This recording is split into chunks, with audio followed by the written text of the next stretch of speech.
De belangrijkste dag van het jaar komt eraan. 22 september is de dag van de Duitse verkiezingen.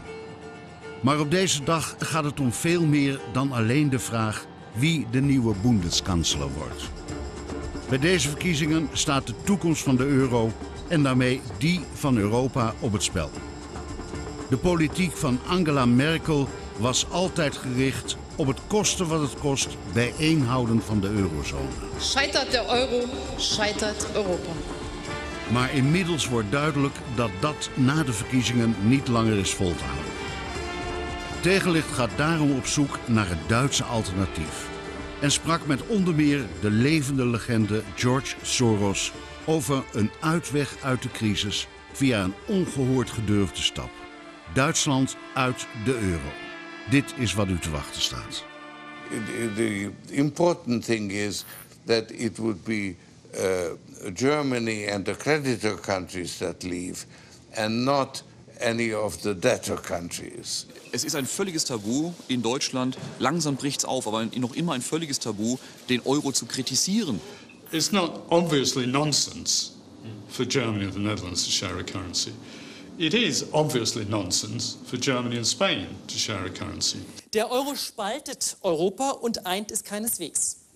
Deshalb fordern wir eine Änderung der europäischen Verträge, um jedem Staat ein Ausscheiden aus dem Euro zu ermöglichen. Dat is immens, dat is politiek onverkoopbaar, maar is economisch veel minder schadelijk dan de omgekeerde situatie. Omdat wij dat simpelweg kunnen betalen. Welkom bij het Duitse alternatief.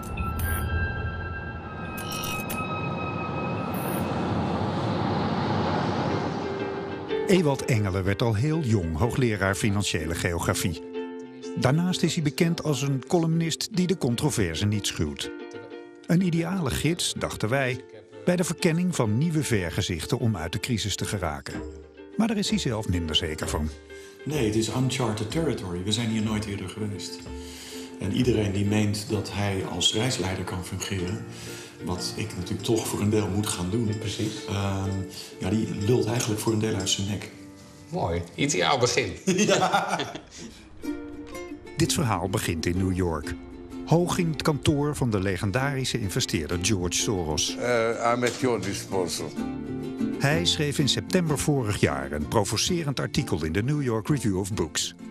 Terwijl iedereen sprak over de mogelijkheid of onmogelijkheid van een Grieks of Spaans vertrek uit de eurozone, draaide Soros de zaak spectaculair om en stelde een exit van Duitsland voor. We begonnen met de vraag wat er op het spel staat bij de Duitse verkiezingen. En toen gebeurde er iets bijzonders. Let me actually reflect on it before I answer, because it's...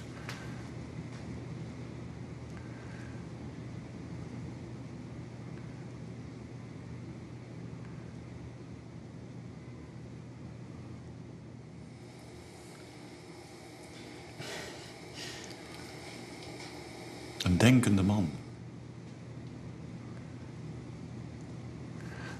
Germany plays a dominant role in Europe. It's not a role that Germany has sought. It has been really the result of the crisis.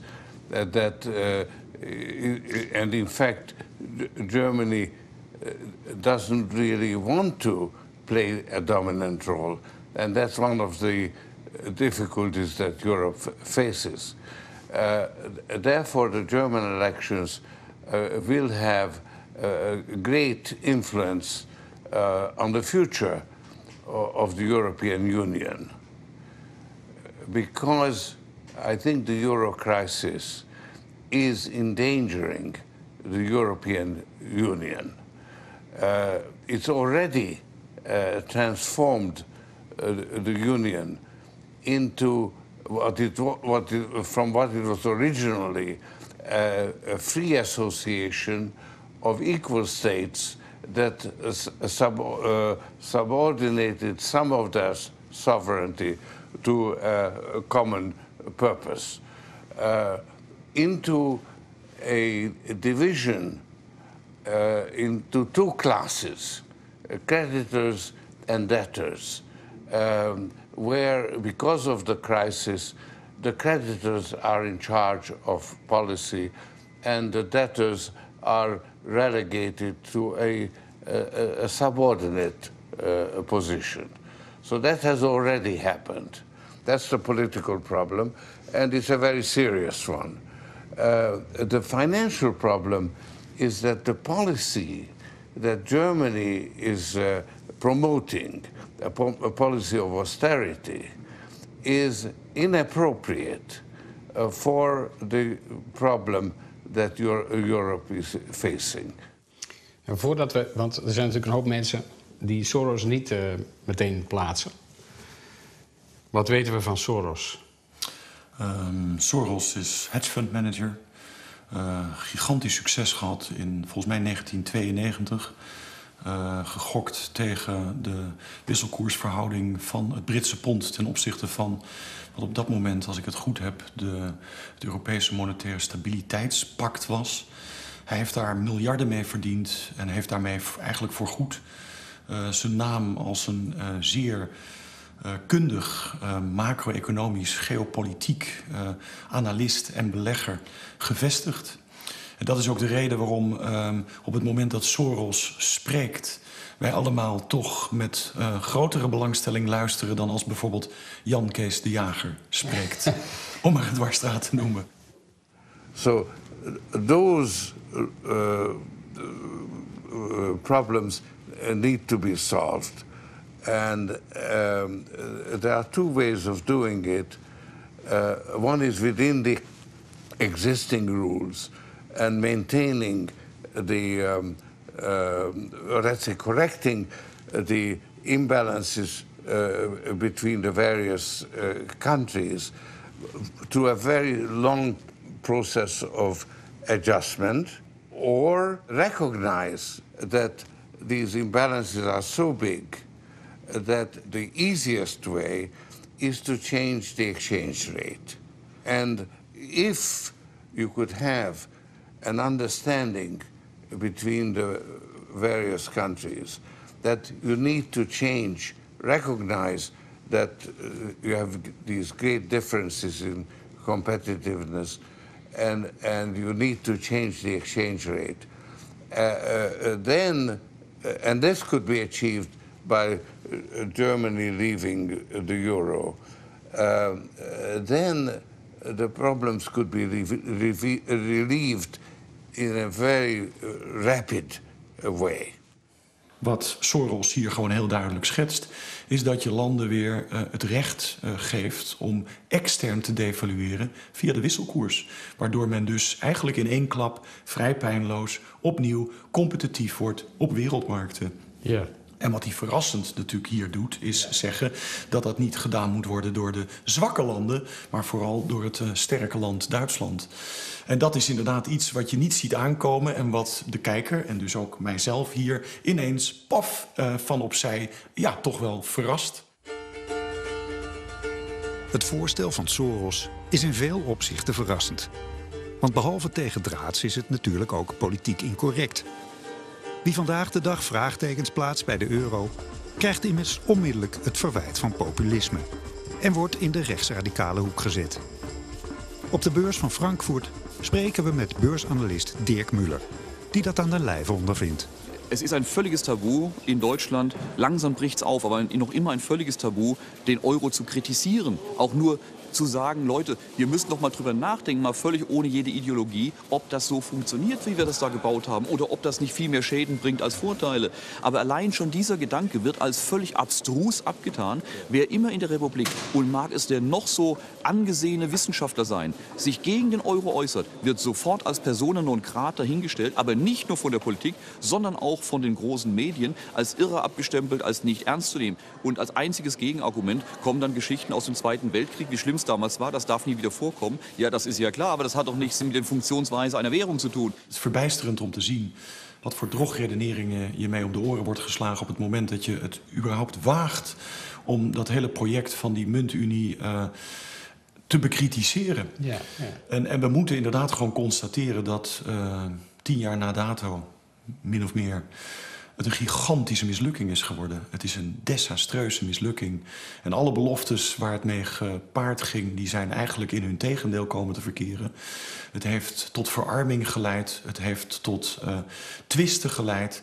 Het heeft tot de terugkeer van fascisme in Zuid-Europa geleid. Vrede is voor een deel, in ieder geval sociale vrede, is verdwenen. En we zijn er dus inderdaad geen spat rijker van geworden. Als je dit zegt, dan zit je in de hoek van Wilders. Dat is ook zo. En dat is, ik heb dat zelf aan den lijve meegemaakt. Ik mocht optreden bij een bijeenkomst georganiseerd door de partij die de grootste voorstander is van verdere Europese federalisering, D66, in Maastricht of all places. En tot mijn verbijstering mocht ik aan het einde constateren dat van alle aanwezigen er niemand was die tijdens de borrel nog een woord met mij wilde wisselen. Waar Ewald Engelen bij D66 nog met zijn hoofd tegen een muur loopt, komt in Duitsland de discussie inmiddels wel op gang. Bernd Lucke is hoogleraar economie en voorman van de nieuwe partij Alternatieve voor Duitsland. Hij verbindt rücksichtsloos consequenties aan een onhoudbare situatie. Es ist überhaupt nicht die Rede davon, dass die Krise eingedämmt wird. Die Krise breitet sich aus und die Krise wird sich weiter ausbreiten. Sie erfasst immer mehr Staaten, immer mehr Banken und immer mehr Unternehmen. Die Leidtragenden sind die Bürger in den Krisenstaaten, die in Arbeitslosigkeit und soziale Not abgleiten. Die Leidtragenden sind auch die Bürger in Deutschland und Mitteleuropa, die mit ihren Steuern, ihren Ersparnissen und ihrer Altersversorgung dafür zahlen müssen. Dies zu ändern, ist die Aufgabe, der wir uns verschrieben haben, der sich meine Partei verschrieben hat, die Alternative für Deutschland.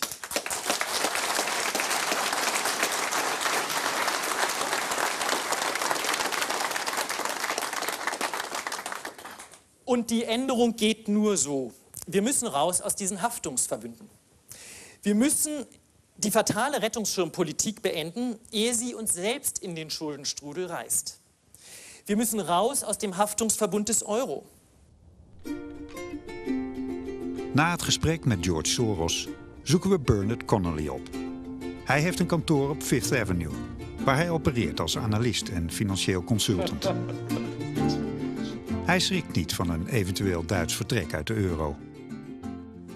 Could that German bloc leave? Well, what would happen if it did? The residual euro would be appropriately much weaker. It would reflect conditions in Spain, Italy, Portugal to a much greater extent than it does now. It would be much weaker. And that, of course, would mean that the northern countries would have significantly appreciated, unappreciated currencies compared with today. But given that they've all got enormous current account surpluses, that is an appropriate thing for them is appropriate for them to have significantly stronger currencies. It's like logical. It's a logical thing for them to have, and it would certainly be very favourable for global adjustment. Connolly heeft een bijzonder verleden, weet ook Ewald Engelen. Connolly was betrokken bij de voorbereidingen voor de introductie van de euro en de Europese Monetaire Unie, die eigenlijk al in een heel vroeg stadium zag dat dit een maakbaarheidsproject was met utopische trekken die zouden leiden tot grandioze mislukkingen. Daarover aan de bel getrokken heeft en vervolgens feitelijk uit zijn positie gewerkt is door een eurocratische elite die van geen tegenspraak wilde horen. Well, the euro is an expression of a political ambition dressed up as an economic mechanism. And 20 years ago, the propaganda produced by the European Commission, for instance, was that the single currency would enable the countries of Europe to maintain and to increase their prosperity, to bring forth the full fruits of the single market, to increase stability, to eliminate boom busts, to make financial systems stronger, and generally to make everyone happier and nicer and better. But you know, it's hard to believe, it's hard for me to believe that anyone really ever thought that was the case. Or if they did think that was the case, they were pretty bad economists. it was always, I think, going to be the reality that binding together a set of very disparate countries with very different levels of productivity, of standards of living, of economic development, in a single monetary policy, a one-size-fits-no-one monetary policy, was going to create problems for them. Wir erzählen den Menschen heute, unterschiedliche Währungen wären was ganz Schlechtes aus einer vergangenen Zeit, was es zu überwinden gilt, was Anachronistisches. Nein, Währungen haben wichtige Aufgaben, die dürfen wir nicht ignorieren, nämlich Pufferaufgaben. Wie einfach muss ich mir das vorstellen? Das eine Land ist im Aufschwung begriffen, da geht es mächtig nach vorne. Das andere Land ist Abschwung, da geht es etwas nach unten. Mit diesem Aufschwung, das bedeutet eine große Nachfrage nach den Produkten dieses Landes, eine große Nachfrage nach der Währung dieses Landes, weil man die Produkte kaufen möchte. Also die Währung wertet auf. Die Währung des anderen Landes wertet ab. Die Produkte möchte niemand haben, niemand braucht deren Währung, also geht es da nach unten. Die Feder spannt sich. Je weiter sich diese Feder spannt, umso spannender im wahrsten Sinne des Wortes wird es für die auf diesem großen Kontinent, bei dem es gut gelaufen ist, dort unten einzukaufen, weil ihre Währung jetzt so wertvoll ist und sie dafür da unten sehr, sehr billig einkaufen können. Also beginnt aufgrund der gespannten Feder die Menschen dort oben in diesem Land dort unten einzukaufen. Es kommt wieder eine Nachfrage nach deren Währung, Nachfrage nach deren Produkten. Es geht wieder nach oben und die Feder entspannt sich wieder, sie gleichen sich wieder aneinander an. So, das ist die wesentliche Aufgabe von unterschiedlichen Währungen. Wenn ich diese rausnehme, diese Federn ausbaue und die Platten fest miteinander verzahne, sie sich aber immer noch unterschiedlich bewegen wollen, dann bauen sich Scherkräfte auf, die sich nicht abbauen können und die irgendwann so stark sind, dass sie reißen und zu einem schweren Erdbeben führen. Das ist genau das, was wir gerade beobachten.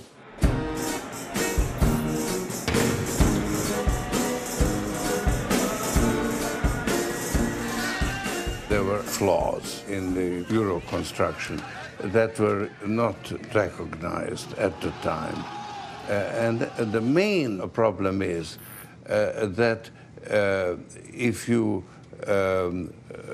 borrow money in a currency that you don't actually control, then you run the risk of defaulting, that you may not be able to pay. And that risk was at the time not recognized by the people who created the euro. So the European Central Bank accepted the debt of every individual country as riskless. And that created a perverse incentive for commercial banks to buy the bonds of the weaker countries. And that reduced the interest rate differential to practically zero. And the banks became loaded with the debt of the weakest countries. And that actually created a divergence in economic performance. So it was a result of the construction of the euro. Terwijl Soros spreekt over perverse banken die maximaal profiteerden van de muntunie, legt Connolly de schuld nadrukkelijk bij de Europese politieke klasse die de euro in het leven riep. The banking crises and the sovereign debt crises are symptoms of the underlying problem of divergent competitiveness and of the bubbles created by the monetary union. So we had enormous bubbles. We had equity price bubbles, house price bubbles, very high rates of domestic spending in the catch-up countries. Let's call them the peripheral countries as a shorthand. Both consumption and investment. And those booms were exacerbated, and those bubbles were made worse by the belief, quite deliberately inculcated by the euro area authorities, that risk premiums had vanished in monetary union, that If you got 4% interest in Greece, that was just as good as getting 4% interest in Germany. Of course, that was a nonsense. The problem is that if you don't have your own currency, what is going to happen? One possibility is that those deficits go on without any adjustment. If they do, then those countries are clearly insolvent. Portugal, for instance, has an external debt ratio of something like 235% of GDP. They continue to get worse, and despite what the IMF says, will continue to get rapidly worse. The country is insolvent within monetary union. The same goes for Greece, the same goes for Spain. Arguably, the same goes for France and Italy. Je moet jezelf niet het juk laten aanmeten, wat we dus wel gedaan hebben bij de introductie van de Europese Monetaire Unie, waarbij je niet het instrument van afwaardering van je munt tot je beschikking hebt. En dat is eigenlijk gewoon toch het hele eieren eten. We hebben met die muntunie politiek besloten om ons de toegang tot dit instrument te ontzeggen. Terwijl we altijd eigenlijk in ons achterhoofd rekening hadden moeten houden met een financiële crisis van de schaal die we in 2008 hebben meegemaakt, die in feite dat hele bouwwerk volledig ontwricht heeft. Maar niemand hield in de jaren van voorspoed op krediet rekening met ontwrichting. En dus zitten we nu in een moeras waar geen uitweg is. Bernard Connolly schetst de scenario's. The extent of structural reform you would need to get out of the mess that the countries are in is just, unthinkable. We did some calculations that suggested that, for instance, for Greece, to resolve its problems through structural reform would require a doubling, 100% increase in productivity in Greece. Now, that would be nice if it happened, and we could all sit down and pray that it happens, but it's not going to. It's simply not feasible. So the German recognition that maybe we need a little bit more austerity, maybe there's something not quite right here, doesn't really get you very far. What they need to realise is that basically they've got four choices. Either they leave or someone else leaves, and there are all sorts of financial problems as a result of that. Well, there's a massive depreciation of the euro, which basically means the expropriation of German savers. Before, I suggested that to solve the problems of Greece or Spain, you'd have to have a euro at 30-something cents against the dollar. Standard economic models would suggest that the effect of that, and combined with how you get there, which basically means suppressing all interest rates, would raise the German price level by 70%, 70% over 5 years. And with interest rates by construction at zero, that is an expropriation of 70% of all German savings. Can't happen. So, or you have a transfer union, you pay 10% of GDP a year forever. That's not going to happen either. What the German government is shying away from is a recognition that there are no routes out of this mess that are not disastrous, but that the least disastrous route would be a breakup of the area, because that is completely contrary to all their political beliefs and ambitions for the past 60 years. The adjustment process, which without a change in the exchange rate would take probably forever. In fact, it may never actually occur if we continue on the current course, because the debtor countries are at a constant disadvantage that makes it difficult for them to regain competitiveness. So they are really frozen into being permanently disadvantaged. That's the present situation.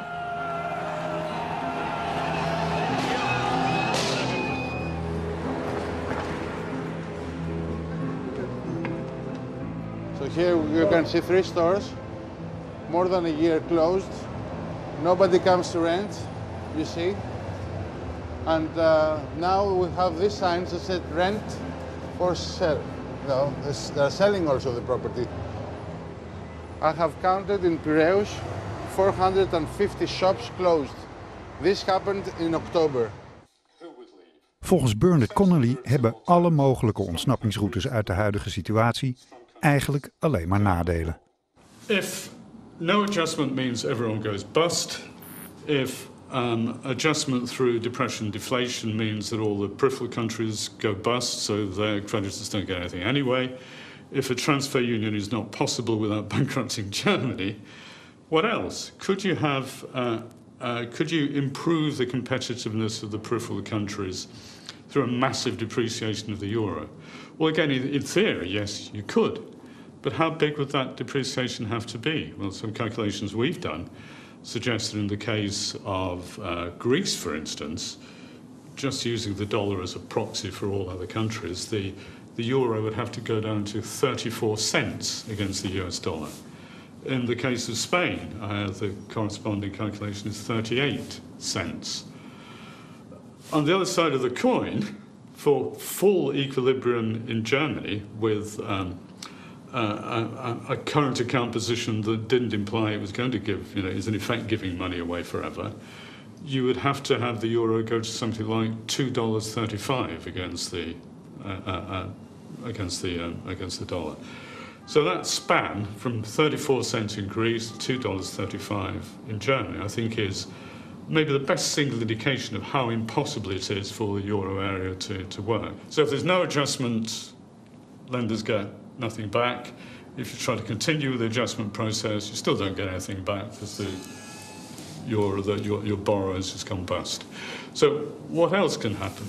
The important thing is that it would be Germany and the creditor countries that leave, and not any of the debtor countries, because the debt is denominated in euros. So if you want to adjust the exchange rate, you take the Germany out of the euro, then the German currency would appreciate. The euro would fall in real terms, and therefore the accumulated debt would also fall in real terms, and suddenly the debtor countries would become very competitive. Zowel Soros als Connolly stellen voor dat dit idealiter zou uitmonden. Het is een bad situation en daar moeten we uit. Het ideaal is dan, laten we dat dan vooral doen door de noordelijke lidstaten, het noordelijke blok uit de eurozone te laten treden, ten einde de effecten voor het zuidelijke blok zoveel mogelijk te beperken. Maar als je dat doet, betekent dat onherroepelijk een enorm welvaartsverlies voor die noordelijke lidstaten. Ja, dat tekent meteen de enorme politieke problemen die dat met zich mee zal brengen. Dat maakt die optie politiek onbespreekbaar. Zien we weer nu met Duitse verkiezingen. En dan hou je een derde oplossing over die geen oplossing is. Namelijk de transfers, de vermogensoverdrachten van noord naar zuid tot in lengte van jaren. Connolly zegt eigenlijk voor altijd. Voor altijd. Dat is immens, dat is politiek onverkoopbaar, maar is economisch veel minder schadelijk dan de omgekeerde situatie. Ja. Omdat wij dat simpelweg kunnen betalen.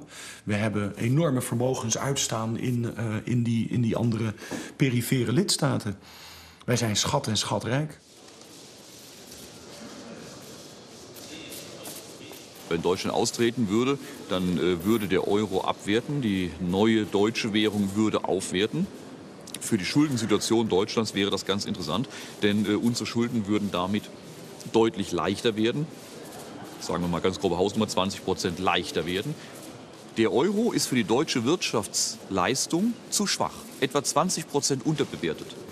Das führt natürlich zu Vorteilen im Export, mag man sagen, weil es dadurch so schön günstig wird, fürs Ausland in Deutschland einzukaufen. Hier endet die Geschichte in der offiziellen Erzählreihe. Aber hier beginnt sie eigentlich erst für mich. Denn diese Medaille hat eine zweite Seite.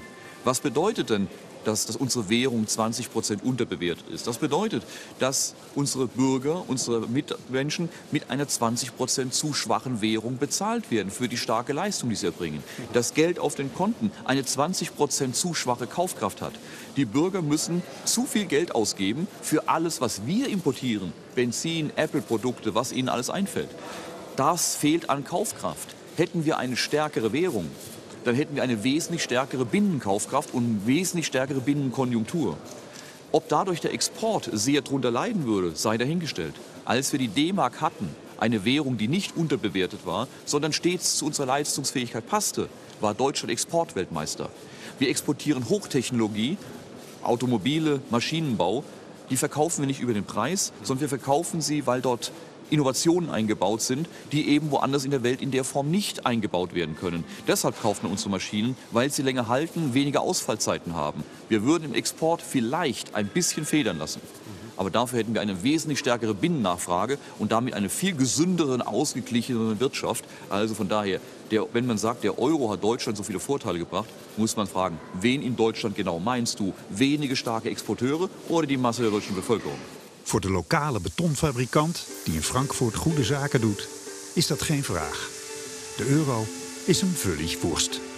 Also im Rhein-Main-Gebiet ist richtig was los. Das hat natürlich auch was mit dem Euro in positiver Hinsicht zu tun. Ne? Da wird ja allein schon mal die Europäische Zentralbank gebaut. Ne? Ja. Da gehen Unmengen von Beton rein. Ne? Das ist klar. Ne? Zuerst Beton und dann Geld. Dann Geld. Ja? Ja. Ja, also Sie spüren die Krise eigentlich? Nein, wir haben hier so unglaublich so gut zu tun, wie wir, glaube ich, noch nie zu tun haben.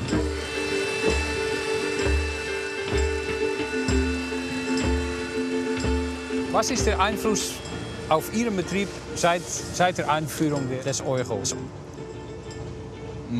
Der Euro ist nicht daran schuld, dass es uns jetzt so gut geht. Das hat damit überhaupt nichts zu tun, sondern es wäre auch mit der D-Mark so gut gegangen. Ja. Wenn Sie mich jetzt so fragen, als Geschäftsführer dieses Unternehmens, muss ich Ihnen ganz ehrlich sagen, für unsere Firma hat der Euro keinerlei Bedeutung. Ich kann auch an sich jetzt nicht für exportorientierte oder exportierende Unternehmen einen Weg finden oder einen Grund finden, warum der Euro so wichtig sein soll für die. Ich meine, klar ist natürlich für Unternehmen, die in Deutschland keine Steuer bezahlen, machen Niederlassungen in Holland und müssen dann keine Steuern zahlen mit Tricks. Das kann natürlich meistens nur ein Konzern gut machen. It's not obviously nonsense for Germany and the Netherlands to share a currency. It is obviously nonsense for Germany and Spain to share a currency. So in some ways it makes sense for Germany and its satellites, if you forgive me for calling them that in this context, were to leave. It would make sense for the southern countries. The big political problem about the German countries leaving is, what do you do about France? Where does France fit? Does it leave with the others? Whether it does or it doesn't, France is simply not going to be a giver in a transfer union. It will have to be a substantial taker. And it's really important because if you try to add up the potential costs to the one feasible giver, that's Germany, they come to something like 10% of German GDP every year, forever. And what is depends what sort of interest rate you choose to use, but the present value of that stream of 10% of GDP forever comes to something like 300% of German GDP, or 7 trillion euros, something of that order. And 300% of GDP is bigger than the intended stream of reparations imposed on Germany in the Versailles Treaty. It's very hard to see any way out. Frankly, I'm scared. Der Euro spaltet Europa und eint es keineswegs. Deshalb fordern wir eine Änderung der europäischen Verträge, um jedem Staat ein Ausscheiden aus dem Euro zu ermöglichen. Der Euro hat Griechenland ins Elend gestürzt. Auch Spanien, Italien, Portugal, Zypern zahlen nach einem Jahrzehnt von Scheinblüte mit horrender Arbeitslosigkeit, mit wachsenden Schulden, mit sinkendem Wohlstand und einem dramatischen Verlust an demokratischer Selbstbestimmung für den Verbleib im Euro. Frankreich ist auf einem schier unaufhaltsamen Weg an die anscheinend selbe Misere. Der Euro spaltet hier Europa, weil er eine Fehlkonstruktion ist. Haben denn die Griechen, die unter der Krise ihres Landes leiden, tatsächlich etwas von den 280 Milliarden Euro bekommen, die angeblich zur Rettung ihres Landes gezahlt werden? Geht es denn den Portugiesen besser, seit wir Portugal retten? Haben Sie die Zyprioten Freudentänze über EU-Gelder aufführen sehen? Nein, meine Damen und Herren, die bedürftige Bevölkerung kriegt unser Geld nicht. Es geht in die Taschen von Banken, Hedgefonds, Spekulanten und anderem Gelichter. Es ist in der Tat eine reine Bankenrettung, die wir machen. Es ist keine Rettung Griechenlands. Was ist denn nun solidarisch daran, wenn der kleine Angestellte in Deutschland Banken, Hedgefonds und Spekulanten vor Verlusten bewahrt? Und das tut er. Was ist sozial daran, wenn Kleinverdiener Reichen die Verluste abnehmen? Ich habe das bis heute nicht verstanden.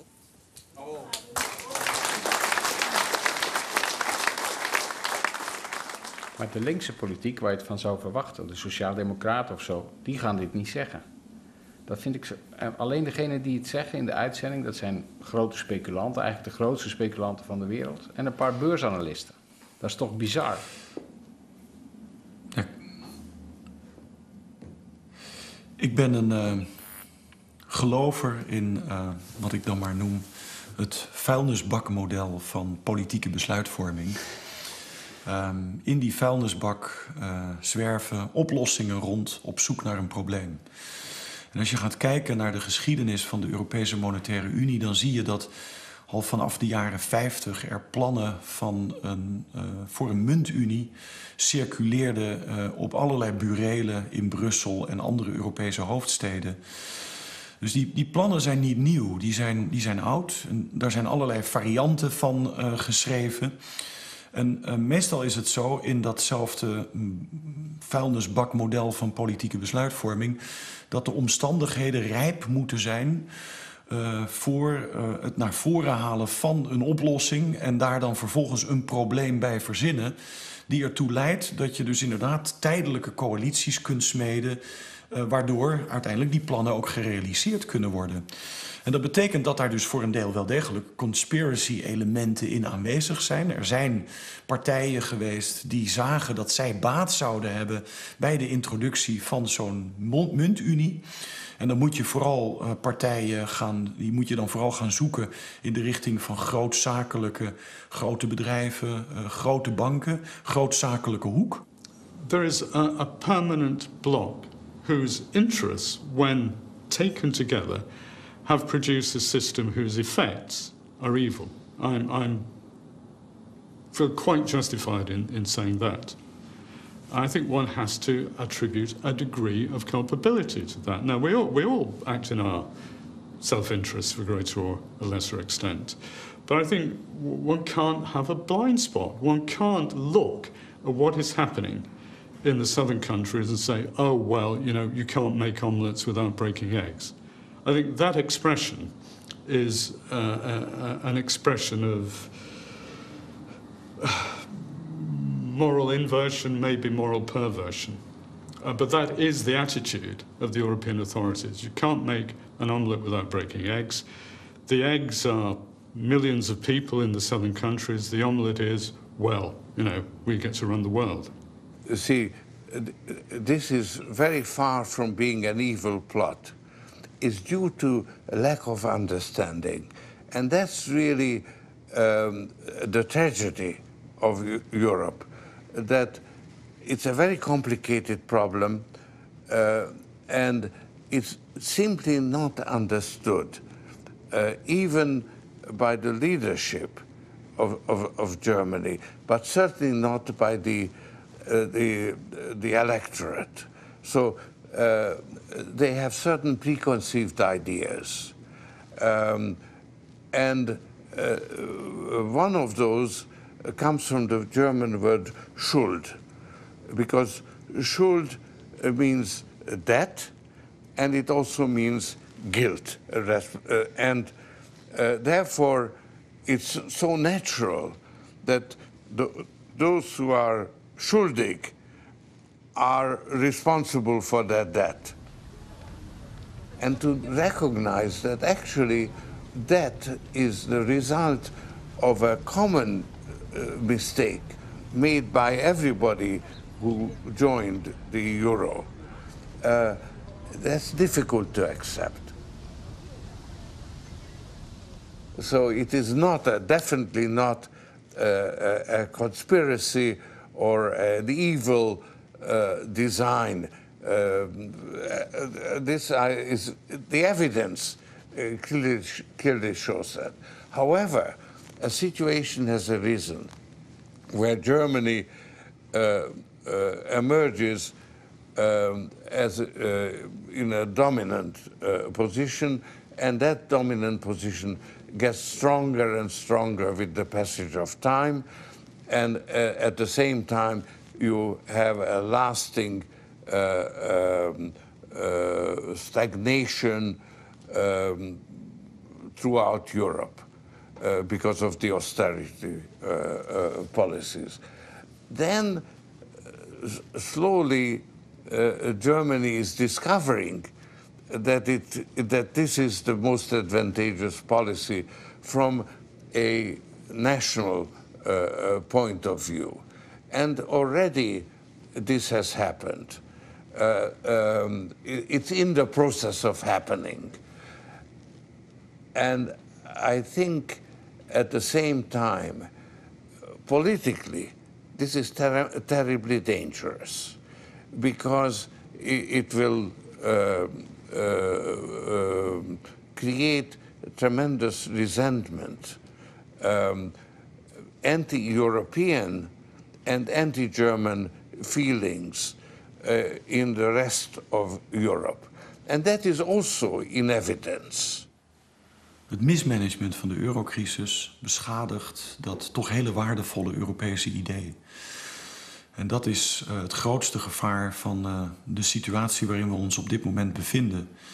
En het is heel duidelijk dat de kosten van dat mismanagement van deze crisis, dat die ongelijk verdeeld worden. Die komen vooral terecht, evident, bij de zuidelijke lidstaten van de eurozone. Maar binnen die lidstaten, en je ziet dat eigenlijk ook bij de noordelijke lidstaten, bij de mensen die eigenlijk over precaire arbeidscontracten beschikken. De jongere generaties. De jeugdwerkloosheid in de periferie, maar ook in de noordelijke lidstaten, Duitsland uitgezonderd, is scherp gestegen sinds het uitbreken van de crisis. Dat leidt tot verloren generaties. Hoe groot, kunnen wij verwachten, is de steun bij deze verloren generaties voor dat Europese integratieproject? Moeten we niet eigenlijk constateren, zullen zij niet eigenlijk constateren dat dat hele Europese project door het neoliberale vaarwater waarin dit terechtgekomen is, ja, vooral de belangen dient van de exportsector, vooral de belangen dient van de witte mannen van 50+ met vaste aanstellingen. En dat consumenten, burgers, en met name burgers met kwetsbare arbeidscontracten, dat die helemaal niet zoveel baat hebben gehad bij dat Europese integratieproject. Die jungen Menschen heute in der Mehrzahl, so wie ich es beobachte, sind sehr für Europa eingestellt.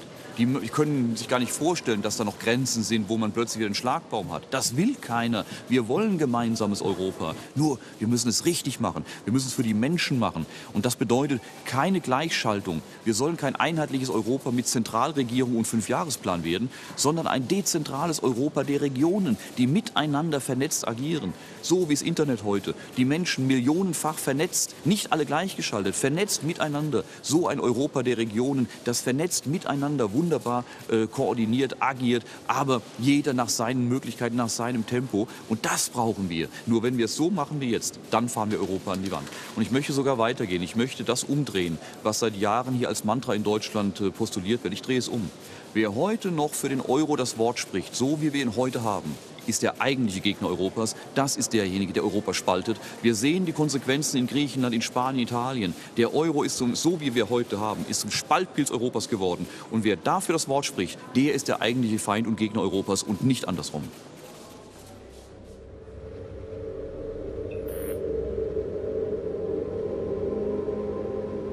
Er is nog één dingetje, en dat is waar ik nu dan aan gewend begin te raken. Maar hoe komt het nou dat er zoveel paradoxen zijn? Toen ik hier aan begon, dan denk je, ja, Het lijkt me helder, de euro en Europa horen bij elkaar. Voor mij nu een paar maanden en in de uitzending 50 minuten verder. Europa kan je alleen overeind houden als je de euro laat vallen. Ja. Ja. Alleen dat mag je dan weer niet hardop zeggen. Ja. En sowieso dat Europese project wat bedoeld was voor vrede en voor de burgers... Ja. Daarvan moeten we constateren dat de klootzakken ermee vandoor zijn gegaan. Ja. Dus waarom is dat allemaal gebeurd?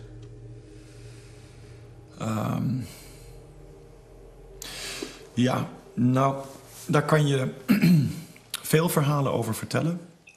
Maar een van de meest plausibele verhalen is toch dat dit alles te maken heeft met de naoorlogse geschiedenis van het kapitalisme. We hebben sinds het einde van de Tweede Wereldoorlog vooral ingezet op schaalvergroting. Er leeft breed de gedachte dat efficiëntie samenvalt met schaalvergroting. Dat doen we in de publieke sector, dat doen we in de private sector.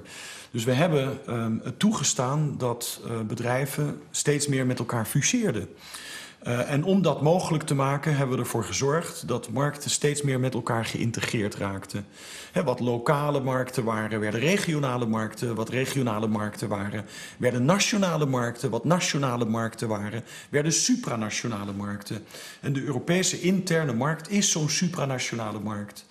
En uiteindelijk heeft dat ertoe geleid dat binnen zo'n supranationale interne markt 2 of 3 grote bedrijven leidend zijn geworden, die dus ook balansen hebben, die in sommige gevallen groter zijn dan de lidstaten van diezelfde interne markt. Groter dan Luxemburg, groter dan Griekenland, groter dan Cyprus, groter dan Portugal, soms groter dan Nederland.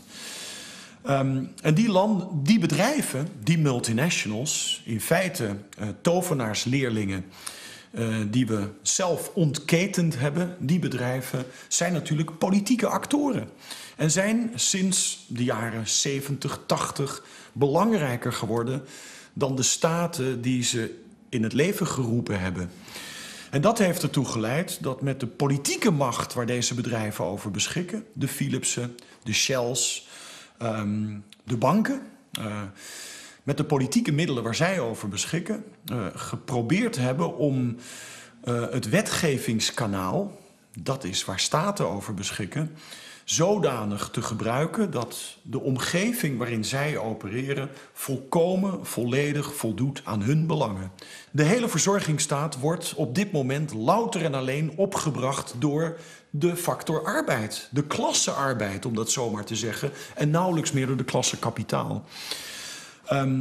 Dit heeft ertoe geleid dat dat Europese integratieproject, wat in eerste instantie bedoeld was voor, van en door de burger, eigenlijk voor, van en door het grootbedrijf is geworden. En de burger heeft het nakijken gehad. En de kroon op deze interne markt, de euro, heeft uiteindelijk ook vooral de belangen van dat grootbedrijf gediend en niet de belangen van de burger. Dat is een van de grote paradoxen die eigenlijk aan de wortel staat van al die kleinere paradoxen die Soros, Connolly en al die anderen besproken hebben.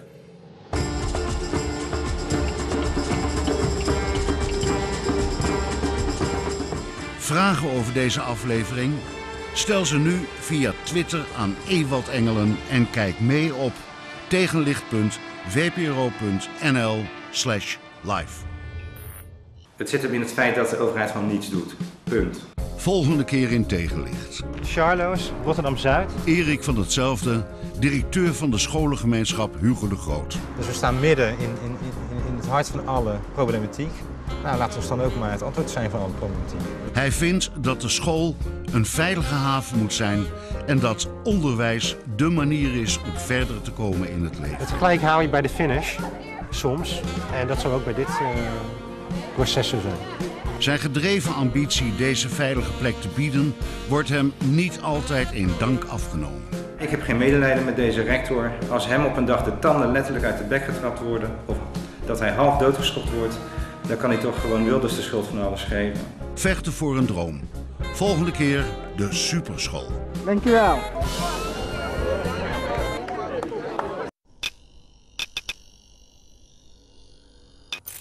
Hier endet die Geschichte in der offiziellen Erzählreihe, aber hier beginnt sie eigentlich erst für mich.